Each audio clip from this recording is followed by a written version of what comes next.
Hi friends, welcome back to our channel Shiva tech verse. India మార్కెట్లో Poco నుంచి Poco M8 power phone launch అయింది. ఇక్కడ పేరు వినగానే అర్థమైపోయి ఉంటుంది, పవర్ అనగానే ఇది బ్యాటరీ ఓరియంటెడ్గా తీసుకొచ్చిన ఫోన్. కొద్దిగా బ్యాటరీ ఎక్కువగానే ఉంటుంది. ఇప్పుడు మనం ఈ వీడియోలో ఆ ఫోన్కు సంబంధించిన కంప్లీట్ స్పెసిఫికేషన్స్ అండ్ రివ్యూ గురించి మాట్లాడుకుందాం. ముందుగా డిస్ప్లే గురించి మాట్లాడుకున్నట్లయితే ఇందులో 6.9 inches full HD plus AMOLED display ఉంటుంది. 120 Hz రిఫ్రెష్ రేట్ సపోర్ట్ చేస్తుంది. 1800 నిట్స్ పీక్ బ్రైట్నెస్ ఉంటుంది. అలాగే front side Corning Gorilla glass 7i ప్రొడక్షన్తో వస్తుంది. అలాగే ఇందులో స్నాప్డ్రాగన్ 4 Gen 4 ప్రాసెసర్ ఉంటుంది. దీనికి 2.3 GHz క్లాక్ స్పీడ్ ఉంటుంది. అలాగే దీంట్లో 10,416 mm² vapour chamber cooling system కూడా ఇస్తున్నారు.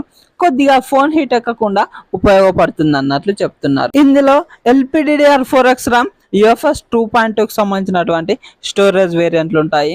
అలాగే ఇందులో 50 MP మెయిన్ కెమెరా ఉంటుంది. ఇది లైట్ ఫ్యూజన్ 400 సెన్సార్. దీనికి ఆప్టికల్ ఇమేజ్ స్టెబిలైజేషన్ అయితే ఇవ్వట్లేదు. అలాగే 8 MP సెల్ఫీ కెమెరా ఉంటుంది. దీంట్లో both rare and front 1080p 30 FPS లోనే రికార్డ్ చేసుకోవచ్చు. కెమెరాస్ డీసెంట్ గానే ఉంటాయి, మరి అంత మంచిగా అయితే ఏముండవు.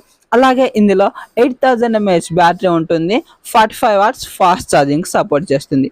అలాగే 22.5 watt రివర్స్ వైడ్ ఛార్జింగ్ కూడా సపోర్ట్ చేస్తుంది. ఇది HyperOS 3 Android 16 out of the box వస్తుంది. 4+6 years అప్డేట్స్ ఇస్తామన్నట్లు చెప్తున్నారు. అలాగే దీంట్లో స్టీరియో స్పీకర్స్ ఉంటాయి. Wi-Fi 6 బ్లూటూత్ 5.1 వర్షన్ ఉంటుంది. Optical in display finger print censor ఉంటుంది. IR బ్లాస్టర్ ఉంటుంది. NFC అయితే ఇవ్వట్లేదు. అలాగే దీంట్లో IP65 వాటర్ రెసిస్టెన్స్ ఉంటుంది. IP68 అయితే ఇవ్వట్లేదు. అలాగే ఇప్పుడు మరి ఇది లాంచ్ చేసిన బడ్జెట్ గురించి మాట్లాడుకున్నట్లయితే 6+128GB వేరియంట్ 25,000కు, 8+128GB వేరియంట్ 28,000కు లాంచ్ చేశారు. ఇప్పుడున్న పరిస్థితులలో 25,000 బడ్జెట్లో ఎవ్వరు కూడా full HD plus AMOLED display ఇవ్వట్లేదు, వీళ్ళు ఇస్తున్నారు. ఏ బ్రాండ్ అయినా సరే ఇప్పుడు హెచ్డి ప్లస్ LCD డిస్ప్లే కానీ full HD plus LCD display కానీ ఇస్తుంది. కానీ వీళ్ళైతే ఇప్పుడు ఈ ఫోన్లో ఫుల్ హెచ్డి ప్లస్ AMOLED డిస్ప్లేని ఇస్తున్నారు. ఇది మంచి ఫీచర్ అని చెప్పుకోవచ్చు. ఇక్కడ ప్రాసెసర్ గురించి మాట్లాడుకున్నట్లయితే స్నాప్డ్రాగన్ 4 Gen 4 ప్రాసెసర్ అనేది అంత బెటర్ ప్రాసెసర్ అయితే కాదు. అంతే ఇది డైలీ టాస్క్, మీడియం గేమ్స్ అంటే నార్మల్ గేమ్స్ వరకు మాత్రమే హ్యాండిల్ చేస్తుంది. చిన్న గేమ్స్ ఫ్రీ ఫైర్ ఆడినా సరే ల్యాగ్ అయ్యే అవకాశం ఉంటుంది.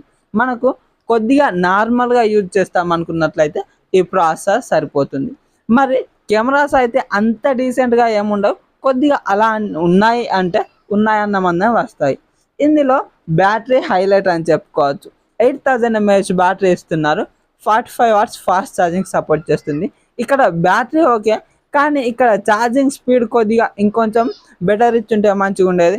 కానీ ఇక్కడ 45 watts మాత్రమే ఇస్తున్నారు. ఎవరైతే 25,000 బడ్జెట్లో మంచి డిస్ప్లే మంచి బ్యాటరీ ఉన్న ఫోన్స్ చూస్తున్నారో వాళ్ళకు ఈ ఫోన్ మంచిగా సెట్ అవుతుంది.